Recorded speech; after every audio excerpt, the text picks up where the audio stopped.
Fala aí, pessoal. Bom, nos últimos vídeos eu andei falando com vocês a respeito da solubilidade. E agora a gente vai começar a falar sobre precipitação.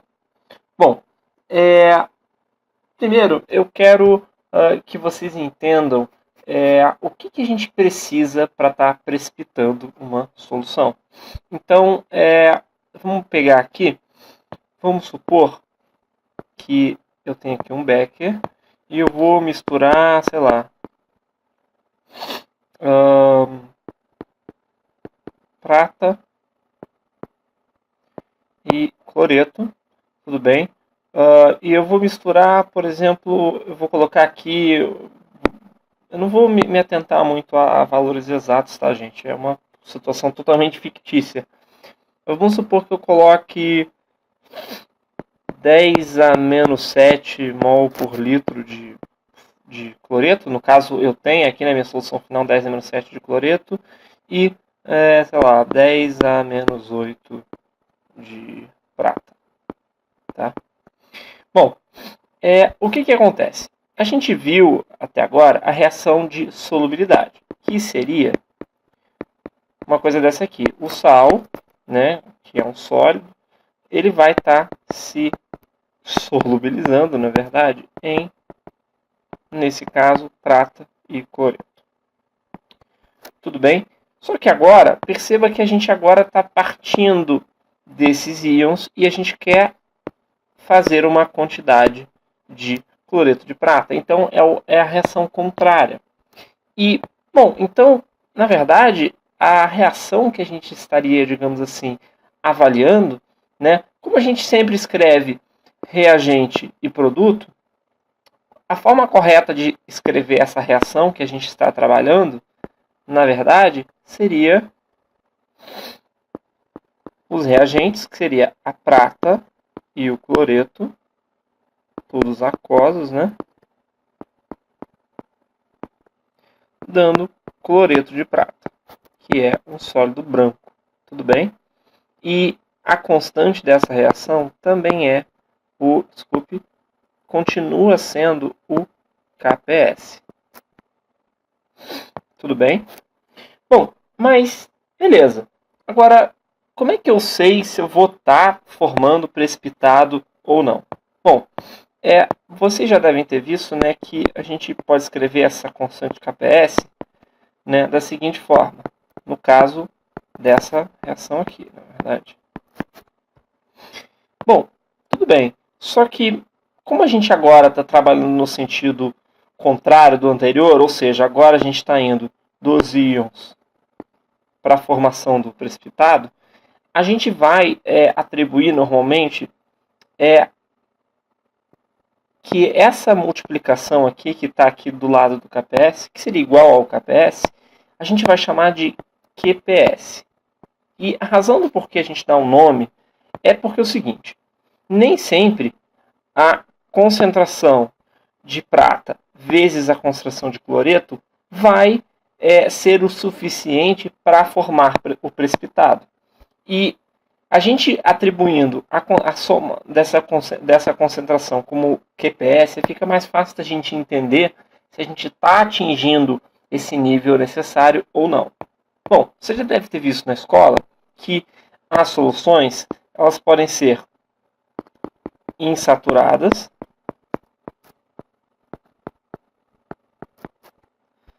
elas podem ser saturadas,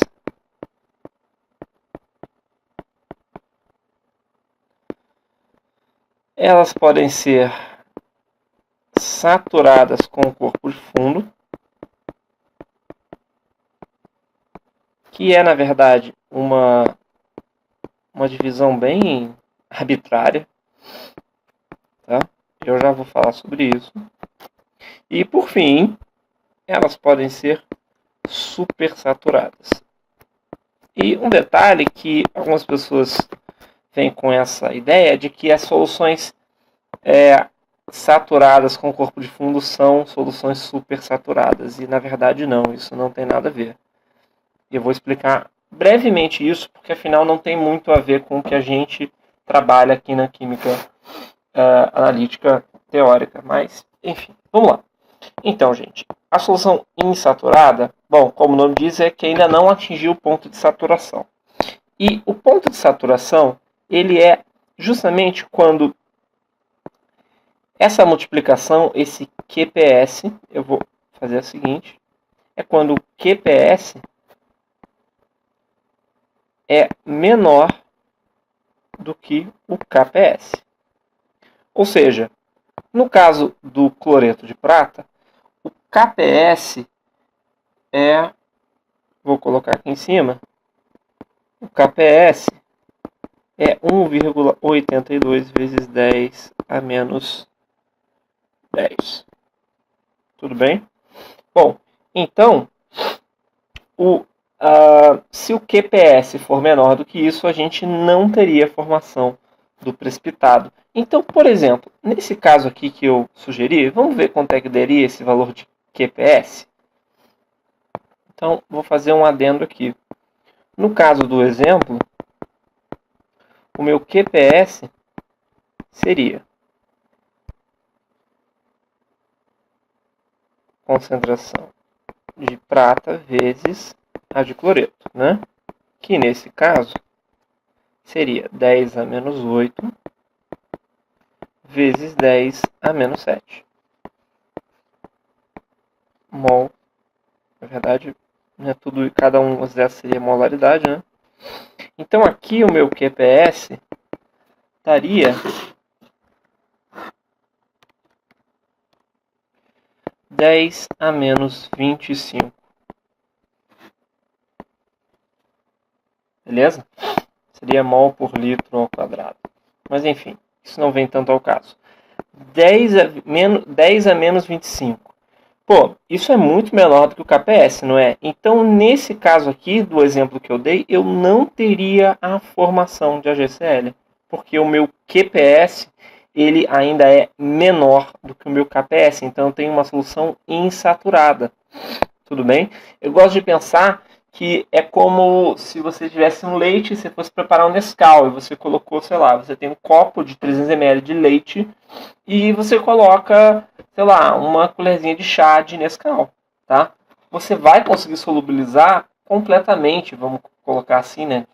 Obviamente, estou exagerando um pouquinho, porque o Nescau, né, tem umas coisas meio loucas nele, mas você vai praticamente conseguir solubilizar todo o Nescau. E por quê? Porque você ainda não chegou na saturação daquela solução de leite com Nescau. Beleza? Por outro lado, você pode ter exatamente o ponto de saturação, que é quando QPS vai ser igual a KPS. E não se enganem, gente. Isso não quer dizer que... às vezes as pessoas confundem o seguinte, se QPS tem que ser igual a KPS, então eu acho que a concentração de prata vezes a concentração de... vai ser igual à concentração de cloreto, desculpe, igual a de cloreto, e essa multiplicação vai ter que dar KPS. Gente, veja bem, QPS ser igual a KPS pode acontecer de diversas formas. Por exemplo, eu posso ter que a concentração de prata vai ser, por exemplo, 10 a menos 5, sei lá. E a de cloreto vai ser 10 a menos 1. Nessa situação, eu atinjo um QPS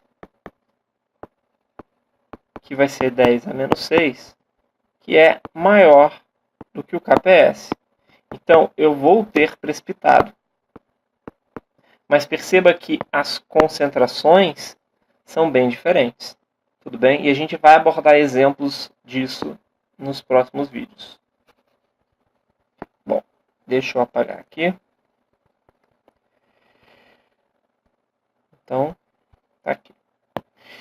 E quando é saturado com o corpo de fundo? Bom, isso é quando o QPS vai ser maior do que o KPS. Só que tem um detalhe importante. A gente diz que, na verdade, quando a gente tem KPS igual a QPS, é como se a gente tivesse, praticamente, formado o primeiro grão desse meu precipitado. Tá? É porque vocês têm que imaginar que essa diferença entre ser igual e maior, no caso da química, é uma diferença difícil de se medir. Porque o que é maior? Ué, um pentelésimo de, sei lá, de mol já é maior. Então, teoricamente, precipita? De fato. E justamente por isso, essa divisão aqui, ela é um pouco estranha, tá? A gente não consegue exatamente bater o martelo, mas a gente pode sim dizer que para qualquer valor de QPS maior do que KPS, eu vou ter precipitado. E aí, é como funciona, voltando, por exemplo, do Nescau, é como se eu coloquei uma colher de chá, dei uma mexida, tá? E ali ele solubilizou, tudo bem. Aí eu fui e coloquei mais uma colher de chá. E aí, dessa outra colher de chá que eu coloquei, praticamente toda ela ficou no fundo, por exemplo, que seria o meu corpo de fundo. Então, veja bem, o que acontece? O ponto de saturação, ou seja, a quantidade de Nescau que tem lá dissolvido no leite, ela não foi alterada, justamente porque a gente já passou do ponto de saturação.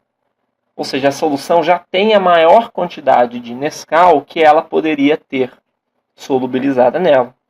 Agora, tudo que eu colocar a mais, ele vai, na verdade, se tornar corpo de fundo. Tudo bem? Então, é com esse tipo de ideia que eu posso calcular, por exemplo, quantas gramas de um precipitado que eu formo. Eu só preciso saber o quanto que está além do meu valor de saturação, porque tudo que estiver além do meu valor de saturação vai estar precipitado, porque afinal a solução não consegue solubilizar mais soluto do que ela já solubilizou até então. Para situações em que a gente ainda assim precisa solubilizar mais, a gente tem soluções super saturadas. Bom, como eu disse, a gente não aborda muito isso na química analítica, mas, de modo geral, uma solução super saturada é aquela em que eu modifico algum parâmetro da minha solução, por exemplo, temperatura, tá? De modo a aumentar a solubilidade. Então, por exemplo, você pega o teu copo de Nescau, você coloca no micro-ondas, ele vai esquentar, depois você vai dar uma mexida e você vai ver que vai solubilizar aquela quantidade de Nescau que estava no fundo. Tudo bem? E aí, depois, quando o teu leite dá uma esfriada, aquele Nescau vai continuar solubilizado, ou pelo menos parte dele. Justamente porque você supersaturou aquela solução. Então, ela agora, por que o nome supersaturada? Porque agora ela está conseguindo solubilizar uma quantidade maior do que ela conseguiria normalmente, vamos colocar assim. Tá? Só que esse tipo de solução supersaturada, de modo geral, elas são bem instáveis. Eu não sei se vocês já viram, mas existe um experimento em que as pessoas brincam que você forma gelo instantâneo. O que é isso? É uma solução em que você altera a temperatura e ela fica supersaturada. Então ela parece que está totalmente homogênea. Só que na verdade ela está supersaturada. E aí quando você perturba essa solução, ela precipita o que estava além do seu ponto de saturação. Então, as pessoas dizem que forma o gelo instantâneo, porque de uma hora para outra começa a formar um monte de precipitado branco, que é, na verdade, o que estava além do ponto de saturação. Bom, gente, por esse vídeo introdutório é isso, tá? Vou trazer agora vídeos seguindos desse com questões. Tudo bem? Valeu, gente. Até a próxima.